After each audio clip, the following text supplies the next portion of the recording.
विक्रम सिंह हमारे साथ शो में जुड़ रहे हैं। मिस्टर सिंह, गुड आफ्टरनून, बहुत-बहुत स्वागत है आपका, धन्यवाद। पहले तो सर नंबर्स थोड़े समझते हैं आपसे। रेवेन्यू फ्रंट पर हमने देखा 17% से ज़्यादा की जंप है।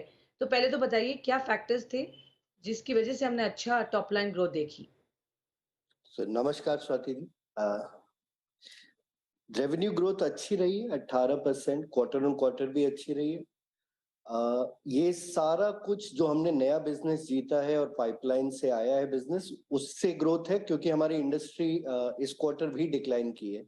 अगर आप वाई ऑन वाई बेसिस पे देखेंगी तो 17% की डिक्लाइन है ग्लोबल ऑटोमोटिव सेल्स में। तो हम अपनी ही गति से चल रहे हैं, जो लहरें हैं उनकी गति मिल नहीं रही है। तो इंडस्ट्री आपको पता ही है, ऑटोमोटिव आप कवर करती हैं, पिछले 2 साल से काफी डिफिकल्ट टाइम से गुजर रही है। तो अभी जो भी ग्रोथ आती है खुद के प्रयत्न से आती है। जितना आप बिजनेस डेवलपमेंट करेंगे, नया ऑर्डर अगर विन होगा उसी से ही ग्रोथ आ रही है। तो ग्रोथ उस पे है। आपने मार्जिन प्रेशर वाली बात बहुत सही पकड़ी है, बिकॉज पिछले साल से अगर आप सबसे बड़ी हमारी रॉ मटेरियल देखें, अलॉयड स्टील, 25% से ऊपर उसकी वृद्धि हुई है। 45% हमारा रॉ मटेरियल कॉस्ट होता है। तो अगर हम सेम रहते तो काफी ज्यादा हिट होता। तो ये तो हमने 3.5% पे लिमिट कर दिया है। आपकी स्क्रीन पे 23.5 दिख रहा है। आई थिंक वो आपके रिसर्च डेस्क ने फॉरेक्स गेन को इसमें से एक्सक्लूड कर दिया है। It is around 24.2% EBITDA compare to 27.7। बिल्कुल, श्योर। तो मार्जिन्स की आपने जो बात की, मैं एक बार रॉ मटेरियल प्राइस ऑब्वियसली यहाँ पर बढ़े थे, जिसकी वजह से इम्पैक्ट हुआ मार्जिन अक्रॉस सेक्टर्स। बट अब प्राइसेस जो कूल ऑफ हो रहे हैं सर, उसकी वजह से मैं जानना चाहूंगी क्या टारगेट रखेंगे मार्जिन्स का फॉर FY23?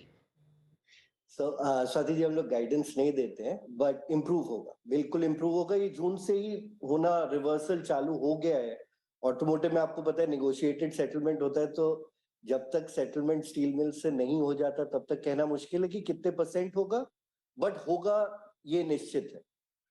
कॉपर और एल्यूमिनियम में भी काफी अब प्राइसेस कम हुई है। फ्रेट रेट भी काफी कम हुआ है इस क्वार्टर में। तो एक्चुअली और भी दिक्कतें थी, आपको पता है मई में पावर की बहुत प्रॉब्लम थी, तो कई कॉस्ट बढ़ गई।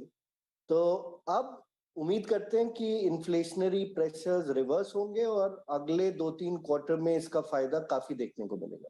तो मार्जिन ठीक ठाक इंप्रूवमेंट होना चाहिए। ओके, तो मार्जिन्स इंप्रूव डेफिनेटली होंगे। आप कुछ गाइडेंस नहीं दे रहे हैं, कोई क्वांटम नहीं बता रहे हैं, बट डेफिनेटली यहाँ पर ट्रेंड्स इंप्रूवमेंट की तरफ दिख रहे हैं। Q1 FY23 में मैं देख रही हूँ सर, आपका 29% रेवेन्यू शेयर है फ्रॉम इलेक्ट्रिक व्हीकल्स। क्या टारगेटेड शेयर है sir by the end of FY23? क्योंकि इलेक्ट्रिक का अडॉप्शन अब बहुत तेजी से इंडिया में बढ़ रहा है, एंड ऑफ कोर्स आपका एक्सपोर्ट में भी काफी बड़ा वहां पर एक्सपोजर है। तो इलेक्ट्रिक व्हीकल का रेवेन्यू शेयर कितना होगा? तो अगेन, क्योंकि हम लोग गाइडेंस नहीं देते हैं, और इसलिए भी नहीं देते हैं क्योंकि मार्केट शेयर जो है रिलेटिव है। तो अगर आप, मैं मान लीजिए बीईवी का जो हमारे कस्टमर है उनकी क्या ग्रोथ होगी, उस पे मैं प्रोजेक्शन एस्टिमेट कर भी पाऊं, नॉन बीईवी का भी करना पड़ेगा कि रिलेटिवली कौन ग्रो करेगा या डी ग्रो करेगा। सो हम टारगेट नहीं रखते, हम उम्मीद यही करते हैं कि एब्सोल्यूट टर्म में सब कुछ ग्रो करता रहे। इन दी and more and more money is more important from each segment in each sector rather than percentage. EV sector, और आपने कहा EV, this is actually exclusively battery EV। अगर मैं इसमें हाइब्रिड वगैरह भी जोड़ूं तो लगभग 50% की तरफ पहुंच जाता है। इंडिया से भी ग्रोथ अब आनी चालू हो गई है। इस 29% में अधिकतम पहले सिर्फ फॉरेन कंट्री से आता था, यूएस और यूरोप मार्केट्स मेनली, फिर उसके बाद चाइना। अब इंडिया भी काफी ठीक ठाक प्रतिशत बन गया है। इस बार खाली इलेक्ट्रिक टू व्हीलर से हमारा 4% रेवेन्यू आया ट्रैक्शन मोटर्स से, जो कि काफी सुखद अनुभव है, क्योंकि हमने 2 ही साल पहले इस मार्केट में कदम रखा था। तो जीरो से यहाँ तक आना काफी अच्छा लगता है। Sure sir, definitely. बट आगे इलेक्ट्रिक व्हीकल्स पर जो एक्सपोजर है वो आप कितना और बढ़ाएंगे? थोड़ा सा हमें बताइए in terms of even the client addition, क्योंकि ये एरिया में बहुत ज़्यादा प्लेयर्स अभी नहीं हैं, और जो हैं उनके लिए ग्रोथ अपॉर्चुनिटी अच्छी है। आप उसमें एक लीड करते हैं उन उन प्लेयर्स में। तो एक्सपोर्ट मार्केट्स का भी पॉइंट ऑफ व्यू से और डोमेस्टिक में किस तरीके का इलेक्ट्रिक व्हीकल्स पर फोकस है, और वहाँ पर बिजनेस को कैसे आगे बढ़ाएंगे? उम्मीद है। आप इस क्वार्टर में भी देखें तो पिछले बार से 68% की ग्रोथ है खाली इलेक्ट्रिक व्हीकल रेवेन्यू में। आज हमारे पास 36 प्रोग्राम है 23 इलेक्ट्रिक व्हीकल कस्टमर्स से, इंडिया में भी, यूएस, यूरोप और चाइना। यूरोप में इस बार हमने 6 नए इलेक्ट्रिक व्हीकल प्रोग्राम जीते और 4 नए कस्टमर ऐड किए। हम हर क्वार्टर ऑलमोस्ट 3-4 कस्टमर नए इलेक्ट्रिक व्हीकल के ऐड करते हैं, तो उम्मीद है इसी गति से बढ़ता जाएगा। अगर आपके दर्शकों को भी बता दूं, हमारा पिछले 5-6 साल से ग्रोथ CAGR 36% के आसपास रहा है और हम उम्मीद करते हैं इसी गति से बढ़ते रहे। पिछले साल से इस साल भी हम 36% बढ़े थे, FY21 से FY22। तो यही गति मेंटेन करने की कोशिश करेंगे। एक्चुअली आपने कहा हमारी 25 साल पुरानी कंपनी है, हमारे 25 साल का CAGR भी 36%। तो हम 24-25 साल पुरानी कंपनी है, बट अभी भी यंग और ग्रोइंग कंपनी की तरह ही ग्रो कर रहे हैं। श्योर सर, तो आप बड़े कंसिस्टेंटली ग्रो कर रहे हैं, आप कह रहे हैं, तो यही ग्रोथ ट्रेजेक्टरी आप लेकर चल रहे हैं ग्रोथ में उस पॉइंट ऑफ व्यू से। बट मैं जानना चाहूंगी सर, Q1 FY23 में आपके 46% रेवेन्यू नॉर्थ अमेरिका से आता है। अब डिमांड क्योंकि थोड़ी सी कम हो रही है इन अमेरिका, जिस तरह से लोग बात कर रहे हैं वहाँ पे, it's setting into recession etcetera, उसका कितना बड़ा कंसर्न है आपको, और वहां पर आप कैसे, how will you tackle that situation? Very good question साथी, because but more than America if you think about it, हम लोग का सबसे ज्यादा असर पड़ा है पिछले क्वार्टर में यूरोप और चाइना। चाइना तो आपको पता है पूरा लॉकडाउन था, और यूरोप में जो अभी रशिया यूक्रेन की वजह से इन्फ्लेशनरी प्रेशर बढ़े, उससे भी दबाव आया। तो ये हमारा यूरोप 3rd लार्जेस्ट मार्केट और एशिया 4th लार्जेस्ट मार्केट होता था। ये दोनों मिला के FY22 में 40% ऑफ आर रेवेन्यू, इस क्वार्टर में सिर्फ 20% रहेगा हमारे रेवेन्यू का हिस्सा। उसके बावजूद हम 18% से बढ़े। तो जो मैंने शुरुआत की कि प्रेशर इंडस्ट्री के बलबूते पे अगर आप बढ़ना चाहते हैं हमारे सेक्टर में अभी, तो बहुत मुश्किल है। जो भी ग्रोथ आएगी सिर्फ अपनी ऑर्डर बुक की वजह से आएगी, नए प्रोग्राम लॉन्चेस से आएगी, और उसी की वजह से हम भी बढ़ रहे हैं। और रिसेशन का जो भय है वो सबको है, स्लो डाउन यूरोप में काफी आ चुका है। हम लोग ये सब फैक्टर करते हुए कह रहे हैं कि आज तक डबल डिजिट ग्रोथ हर साल दी है, इस साल भी देंगे। Electric two wheeler and electric three wheeler अभी भी आपके छोटा ही पार्ट है of your overall revenue, but आगे डिमांड आउटलुक को देखकर कैसा प्रोजेक्शन है सर इस साल? वहां पर कुछ बढ़ेगा revenue contribution from these two specific segments? जी सर, ये electric two wheeler three wheeler market में हमने शुरुआत ही 1-1.5 साल पहले की थी। पिछले साल ये हमारे रेवेन्यू का खाली 1.5% हुआ करता था, इस क्वार्टर वो 4 है। तो पहली बार हम लोग जनरली 4 व्हीलर और कमर्शियल व्हीकल में ज्यादा फोकस करते हैं, मगर जब ये इलेक्ट्रिक ट्रेंड आया, सिर्फ उसके लिए हम electric two wheeler three wheeler में ट्रैक्शन मोटर सप्लाई करते, तो बढ़ रहा है। थोड़ा सा कंस्ट्रेंट टोटल मार्केट साइज का भी है कि अभी बहुत बड़ा मार्केट नहीं है ये। अगर आप देखें तो हर महीने 50,000 के लगभग इलेक्ट्रिक टू व्हीलर बिकते हैं। तो जब ये मार्केट बढ़ेगा हम भी बढ़ेंगे।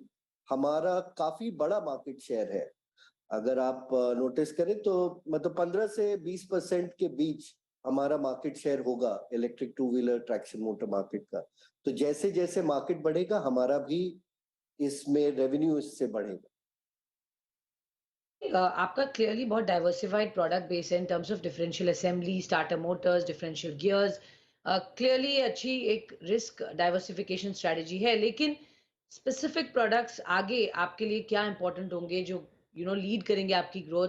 प्रोडक्ट लॉन्च पाइपलाइन कैसी है सर आगे? जी, आपने काफी अच्छा क्वेश्चन पूछा एक्चुअली, क्योंकि हमारी कंपनी प्रोडक्ट लेड कंपनी है, तो डाइवर्सिफिकेशन एक्चुअली ज्यादा नहीं है हमारा। 6 साल पहले सिर्फ 2 प्रोडक्ट हुआ करते थे, डिफरेंशियल गियर और स्टार्टर मोटर। 6 साल में हमने अब इस प्रोडक्ट पोर्टफोलियो को काफी बढ़ा लिया है। तो डिफरेंशियल असेंबलीज हैं, अदर ड्राइव ट्रेन गियर्स हैं, अदर ट्रैक्शन मोटर्स हैं, और ये हम बढ़ाते ही रहेंगे, क्योंकि एक लेवल के बाद आपने शुरुआत की थी कि हम टॉप 10 सप्लायर हैं डिफरेंशियल गियर और स्टार्टर मोटर में। ऑटोमोटिव मार्केट में जब आप 10-11% ऑफ द वर्ल्ड मार्केट पहुंच जाते हैं, उसके बाद बढ़ना काफी मुश्किल होता है। और अगर बढ़त आए तो वो बहुत हाई मार्जिन के साथ होना मुश्किल होता है।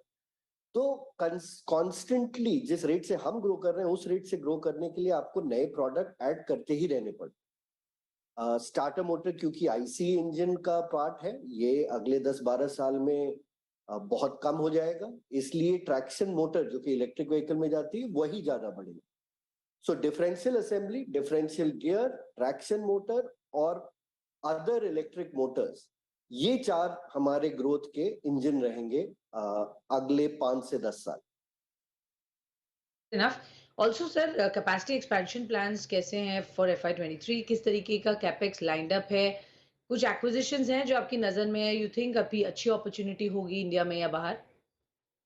पहला पार्ट कैपेक्स तो हमारा almost always ongoing capacity expansion है, क्योंकि अगर आप 36% से बढ़ते हैं और 80-90% कैपेसिटी यूटिलाइजेशन रहता है तो ऑलमोस्ट कांस्टेंट ही कैपेसिटी एक्सपेंशन चलता रहता है। इस साल FY23, FY24, FY25 मिला के हमारा करीब 900 करोड़ का कैपेक्स स्पेंड है, जो कि लगेगा। तो उससे कैपेसिटी इतनी हो जाएगी कि जो अभी ऑर्डर बुक है वो तो मीट हो जाए, जैसे जैसे नए ऑर्डर आएंगे ये कैपेक्स हमको बढ़ाना पड़ेगा टू मीट इट। दूसरी जो आपने बात बोली इनऑर्गेनिक की, तो हम लोग हमेशा देखते रहते हैं स्पेशली ऑटोनोमस और स्मार्ट व्हीकल साइड में कि कोई अच्छी सेंसर या परसेप्शन टाइप कंपनी मिले जिससे कि ऑटोमोटिव सिस्टम्स और भी स्मार्ट हो सके, ताकि आज इलेक्ट्रिक का मेगा ट्रेंड है, 10 साल बाद ये ऑटोनोमस मेगा ट्रेंड होगा, उस मेगा ट्रेंड में भी हम कैसे पार्टिसिपेट करें, तो उसके लिए देख रहे हैं। वैल्यूएशंस अभी भी थोड़ी चैलेंजिंग रहती हैं, तो लोग उतना कम अभी नहीं हुआ है, मतलब रिसेशन इकोनॉमिस्ट ज्यादा बोल रहे हैं, अभी कंपनीज के दिमाग में शायद उतना नहीं आया है। Okay, alright. तो ये है ओवरऑल आपका outlook on the company and the growth plans. Vivek Vikram Singh ji, बहुत बहुत धन्यवाद आपका हमें समय देने के लिए।